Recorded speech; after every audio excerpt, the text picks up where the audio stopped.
Saudara-saudara, selamat sore.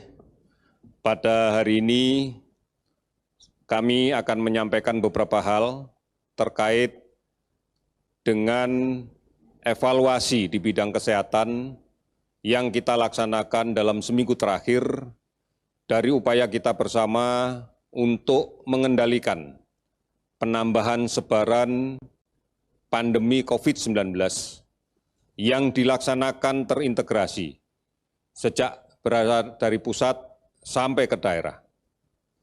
Kita melihat dalam kecenderungan data yang kita dapatkan pada 1 minggu terakhir, tampak adanya fluktuasi di beberapa daerah, ada kecenderungan yang konsisten meningkat dengan jumlah yang semakin sedikit. Namun di beberapa daerah ada juga yang tidak konsisten. Beberapa hari kita melihat penambahan jumlah kasus tidak banyak, tetapi di beberapa hari terakhir terjadi penambahan yang cukup signifikan. Di beberapa daerah juga masih belum terbentuk pola grafik yang konsisten, yang susah untuk kita tebak dari hari ke harinya. Oleh karena itu, saudara-saudara sekalian, ini adalah sebagai gambaran yang bisa kita maknai bahwa proses penularan di luar, di tengah-tengah masyarakat masih saja terus terjadi. Seperti yang telah kami sampaikan beberapa waktu yang lalu, bahwa COVID-19 ini adalah penyakit menular yang sudah dinyatakan sebagai suatu pandemi. Artinya dalam waktu singkat telah menyebar ke banyak negara. Pada awalnya kita bisa menggambarkan sebaran-sebaran klasiknya yang dibawa oleh orang yang dalam keadaan sakit, oleh orang-orang yang kemudian bergejala dengan suhu di atas 38 derajat Celcius, dengan orang yang disertai batuk, dengan orang yang disertai sesak. Namun dalam perkembangannya, gambaran ini sudah tidak lagi menjadi ciri khas dari orang yang membawa atau di dalam tubuhnya terinfeksi virus COVID-19. Kita banyak menemukan orang yang di dalam tubuhnya ada virus COVID-19 yang ditandai dengan pemeriksaan PCR positif dengan gejala yang sangat ringan, tidak panas, tidak batuk, sehingga memberikan gambaran seperti orang tidak sakit. Inilah yang kemudian kita sebut sebagai orang tanpa gangguan, tanpa gejala.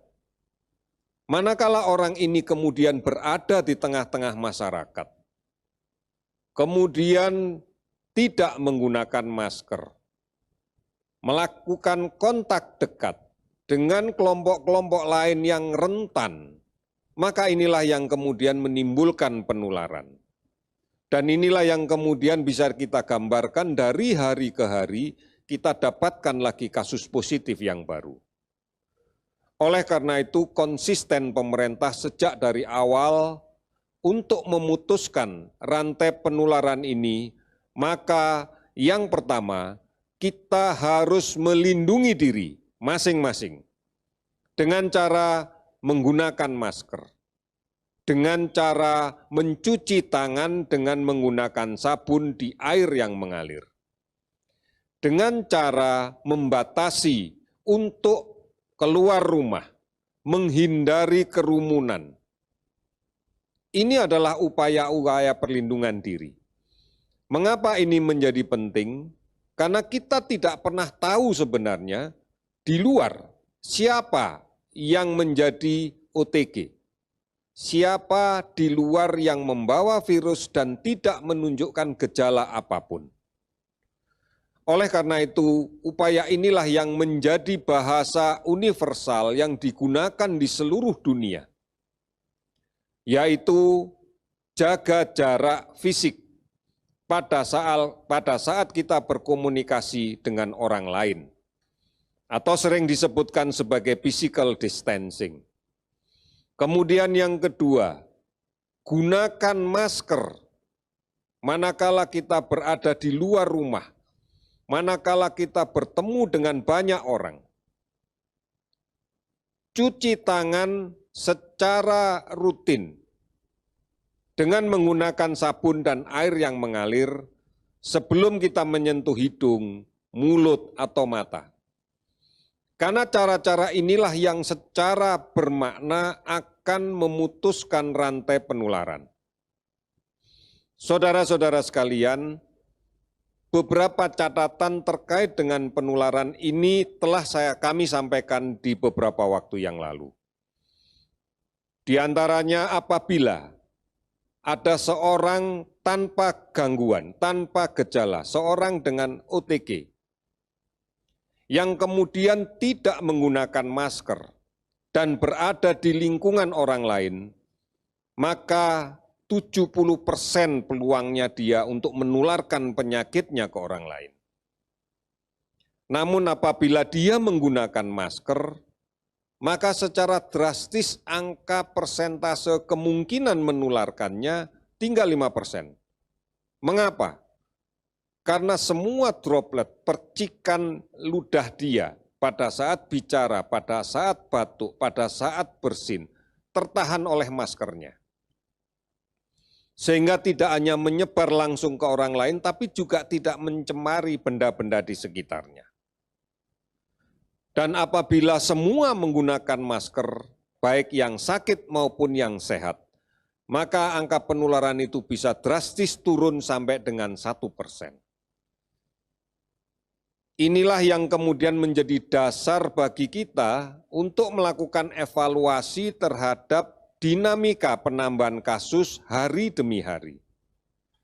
Kalau angka itu menurun, artinya kita telah berhasil bersama-sama untuk mengurangi, bukan meniadakan penyakitnya, mengurangi jumlah orang yang terinfeksi yang baru. Namun kalau angkanya meningkat, artinya kita telah membiarkan proses penularan ini terjadi lagi di tengah masyarakat.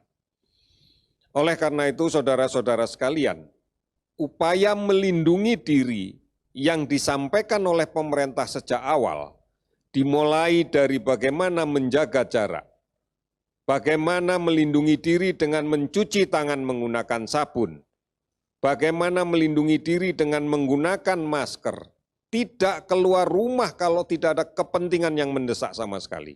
Tidak keluar rumah. Ini harus kita patuhi.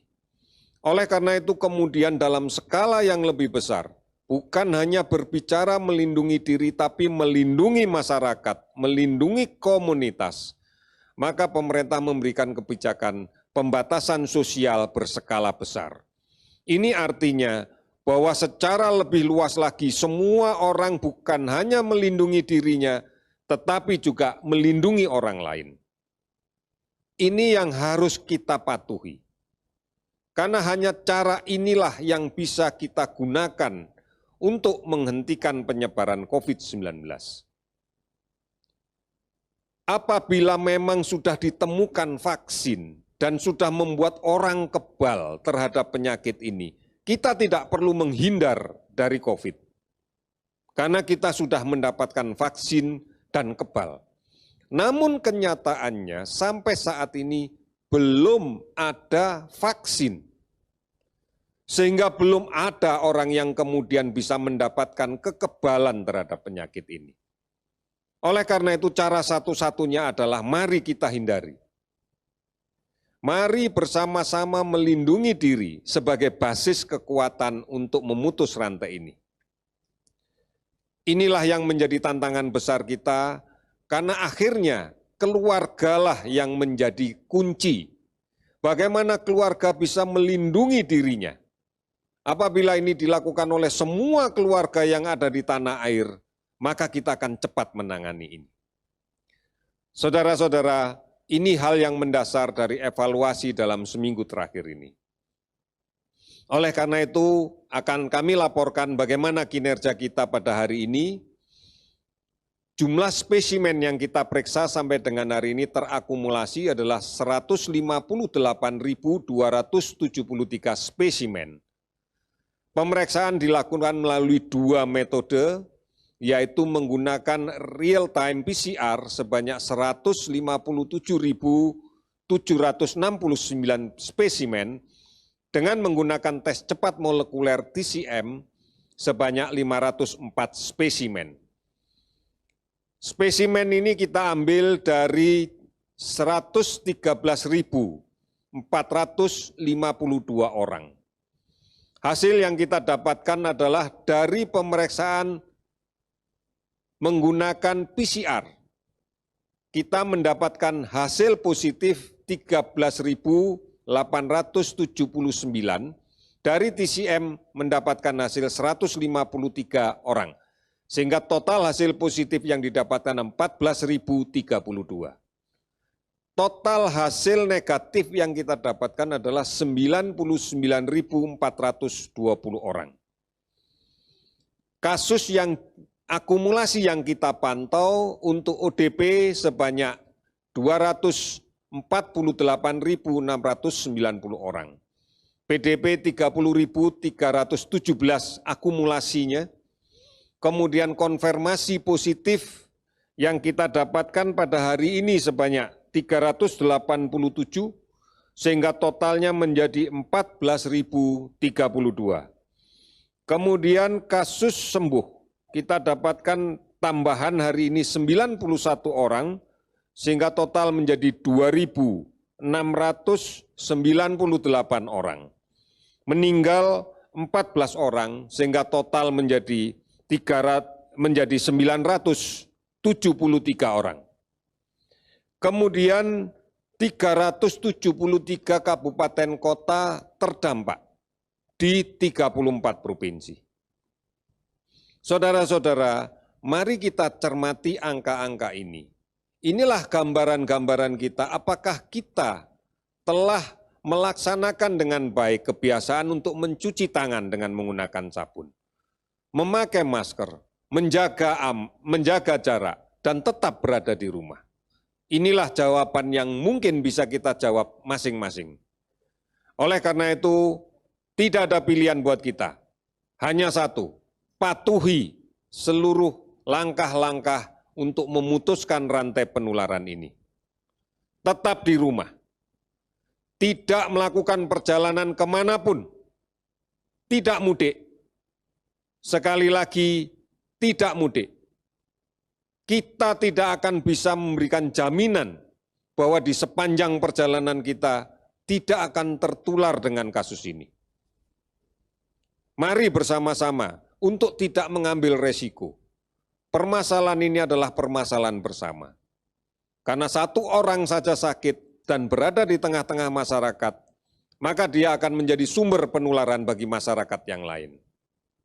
Oleh karena itu, tenggang rasa kita penting, saling mengikatkan mutlak, gotong royong jangan pernah diberhentikan. Saudara-saudara sekalian, ini permasalahan kita. Ini hanya kita yang bisa menyelesaikan. Oleh karena itu, mari kita lindungi diri kita. Mari kita lindungi keluarga kita. Mari kita lindungi lingkungan kita. Hanya ini yang bisa kita lakukan. Dan kita pasti bisa melakukan itu. Pemerintah, masyarakat, tokoh agama, tokoh adat, tokoh masyarakat, semuanya bahu-membahu untuk melawan ini. Oleh karena itu tidak ada ruang bagi siapapun untuk kemudian tidak menjalankan aksi bersama kita untuk menghadapi pandemi COVID-19. Saudara-saudara, yakinlah kita pasti bisa. Kita pasti bisa. Terima kasih, selamat sore.